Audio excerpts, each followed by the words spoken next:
한강에 335 대학생들이 모여 있습니다. 그들은 상기된 얼굴로 무엇인가 준비하고 있는데요. 준비를 마친 듯한 학생들 사이로 교수님이 나타나더니 생각하지도 못했던 행동을 합니다. 그 상황을 목격한 스페인 교환학생은 경악하는데요. 도대체 어떤 사연이 있을까요? 자세히 한번 알아보겠습니다. 해당 사연은 스페인인 마리나 씨가 제보해 주신 내용을 바탕으로 재구성된 스토리입니다. 안녕하세요. 저는 스페인에서 살고 있는 마리나라고 합니다. 저에게는 다른 나라에서 살아보고자 하는 꿈이 있었는데요. 과학 시간에 보게 된 지구본이 저에게 새로운 꿈을 심어주게 된 것이었습니다. 그 큰 지구에 여러 나라가 있고 그중 스페인이라는 나라가 작은 일부분이라고 생각하게 되었죠. 지구가 이렇게 넓은데 여러 나라의 반도 경험해보지 못한다면 너무 슬플 것 같다는 생각이 들었어요. 언어도 다르고 문화도 다르고 스페인과 다른 세상을 경험해보는 것이 제 꿈으로 자리 잡기 시작했죠. 어린 시절부터 이런 이야기를 많이 해서 그랬는지 부모님은 스페인 옆에 있는 포르투갈이라든가 안도라에 저를 데려가시곤 했어요. 하지만 저는 스페인 근처에 있는 나라로는 만족할 수 없었죠.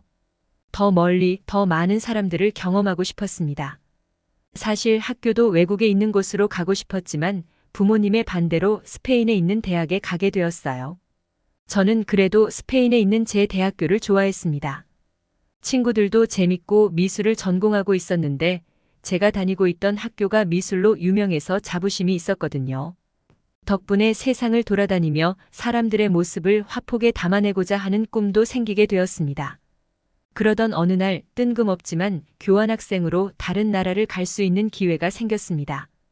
저는 원래부터 다른 나라 학생들이 있다면 먼저 말을 걸고는 했는데 제가 직접 갈 수 있는 기회가 오다니 너무 신이 날 따름이었죠. 어느 나라인지도 모르고 우선 간다는 말부터 했습니다. 교수님은 그런 제 태도에 그럴 줄 알았다는 표정이시더군요.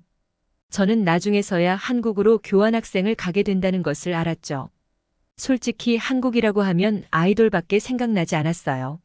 한국에 대해서 알아볼까 싶었지만 직접 경험해보는 게 더 좋다고 생각했죠. 다만 여행을 다니는 유튜버들의 영상은 찾아봤습니다. 유튜버들은 한국을 살기 편하고 치안이 좋은 곳이라고 표현하더군요. 그런 말을 듣다 보니 정말 맞는 말인지 궁금증이 생겼습니다. 부모님은 교환학생으로 뽑혔다고 하니 어쩔 수 없이 보내주셨어요. 사실 교환학생이라서 1년 정도만 있고 스페인으로 돌아오는 형식이었거든요. 1년 정도는 괜찮다는 것이 부모님의 생각이셨던 것 같아요. 그렇게 저는 한국으로 갈 수 있게 되었습니다. 한국에서 가장 신기했던 것은 낮잠 문화가 없다는 것이었어요.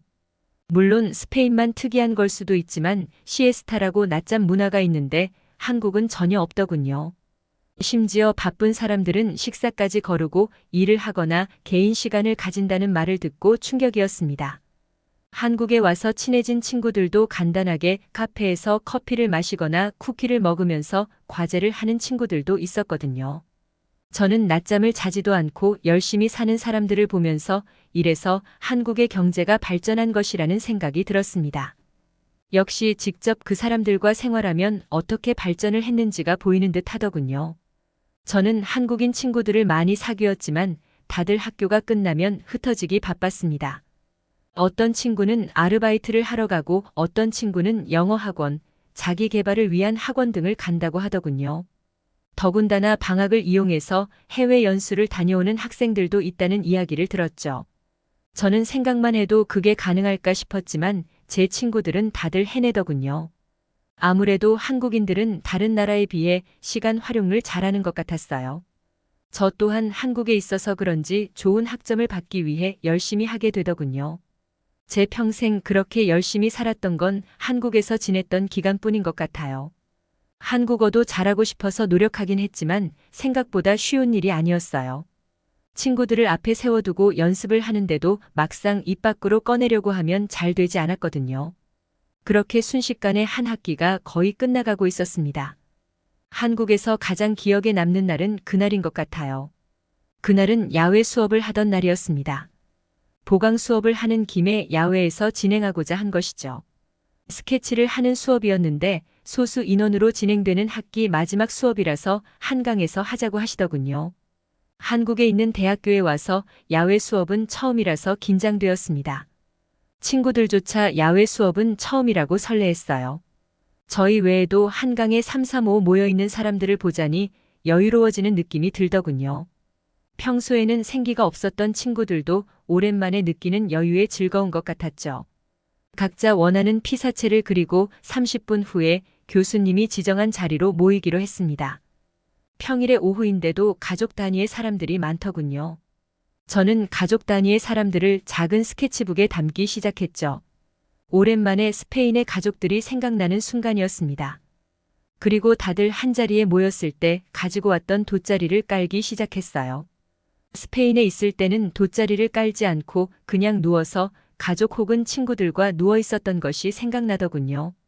한국인들은 깔끔하다고 생각했는데 다음 순간 교수님의 행동에 놀라고 말았습니다. 갑자기 신발을 조용히 벗으시더니 돗자리에 올라가는 거예요. 저는 굳이 저렇게까지 유난을 떠나 싶었는데 정작 제 친구들도 돗자리에서 신발을 벗는 게 아니겠어요. 저는 정말 당황스러웠습니다. 한국은 집에서만 신발을 벗는 줄 알았는데 돗자리에서까지 벗는다니 놀라울 따름이었죠. 깔끔한 한국인들의 모습을 다시 알게 된 순간이었습니다. 토론 형식의 강의가 진행되고 있는데 몇몇 학생들이 교수님께 무슨 말을 하더군요. 친구들도 같이 동조를 하길래 저는 멀뚱멀뚱 그 모습을 지켜보고 있었죠. 그러다 무슨 뜻인지도 모르고 친구들이 하는 말을 똑같이 따라하게 되었습니다. 친구가 저에게 똑같이 발음해보라고 시켰거든요. 교수님은 어쩔 수 없다는 듯이 고개를 저으면서 어딘가로 전화를 하시자 다들 환호를 했습니다. 저는 무슨 일인지 몰라 친구에게 물어봤지만 기다려보면 알 것이라는 답변만 받을 수 있었어요. 그러면서 제 덕분이라고 하더군요. 저는 이유를 알 수 없어서 어깨를 으쓱이고는 무슨 일이 일어날지 기다렸습니다. 사실 그날은 수업이라기보다 교수님께서 공부에 지친 학생들을 위해 하루 정도 시간을 내서 소풍을 나온 것이나 다름없었죠. 다들 그런 마음을 알고 있었는지 편안한 자세로 교수님께 질문을 하기도 하고 각자 미술에 대한 철학을 이야기하기 시작했죠. 알아듣지도 못하는 말에 우선 고개를 끄덕이고 있을 때 어디선가 맛있는 냄새가 풍기기 시작했습니다. 주변에 소풍을 온 사람들이 음식을 가져온 것이라고 생각했었는데 어느새인가 제 근처에서 맛있는 냄새가 풍기더군요. 부럽다고 생각하고 있던 와중에 친구가 제 팔을 툭툭 쳤습니다. 배달부는 바로 제 뒤에 있었고 저에게 비닐봉지들을 건네주더군요. 저는 당황하며 그걸 받아들었습니다. 허수아비 같은 포즈로 있자 교수님과 친구들은 한바탕 크게 웃더군요. 그제야 친구들이 했던 말의 뜻을 알 수 있게 되었습니다. 한턱 쏴라는 말을 했던 것인데 음식을 사달라고 할 때 쓰는 말이더군요. 친구들은 교수님께 치킨을 사달라고 조른 것이었고 안 된다고 하자 외국인인 제가 한강에서 음식을 먹어본 적이 없을 것이라며 첫 경험을 시켜주자고 했던 것이었죠. 멋모르던 제가 동조하자 교수님은 배달을 시키며 장난칠 겸 저에게 건네달라고 메모를 남긴 것입니다. 교수님과 친구들의 장난에 저는 당황하기는 했지만 확실히 특이한 경험을 하게 된 것이었죠. 그러다 주위를 둘러보니 그 어떠한 표식도 없는데 어떻게 저희를 찾을 수 있었던 것인지 궁금하더군요. 한국의 배달 문화가 많이 발전한 것은 알았는데 이렇게까지 발전한지는 몰랐었거든요.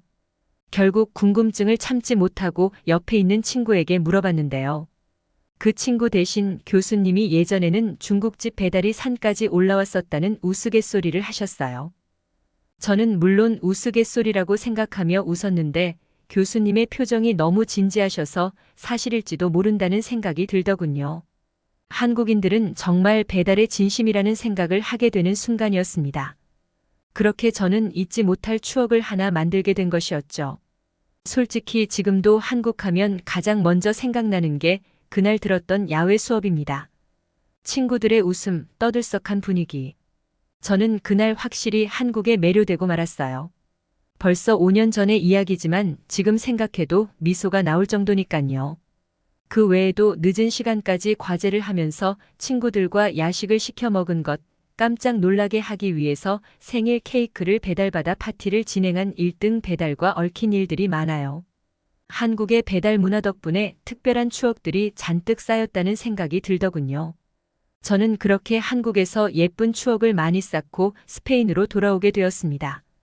스페인에서 지내니 한국의 배달 문화가 얼마나 그리웠는지 몰라요. 불과 1년 사이에 저는 한국에 길들여진 것이죠. 학교 졸업은 스페인에서 완료했지만 한국을 항상 그리워하게 되더군요. 한국에서 한번 살면 다른 나라에서는 살기 힘들 것 같아요. 저는 결국 큰 결심을 하게 되었습니다. 내년에 한국으로 갈 생각이거든요. 한국을 떠나온 지 시간이 흐른 뒤라서 어떻게 바뀌었을지 기대가 되기도 하네요.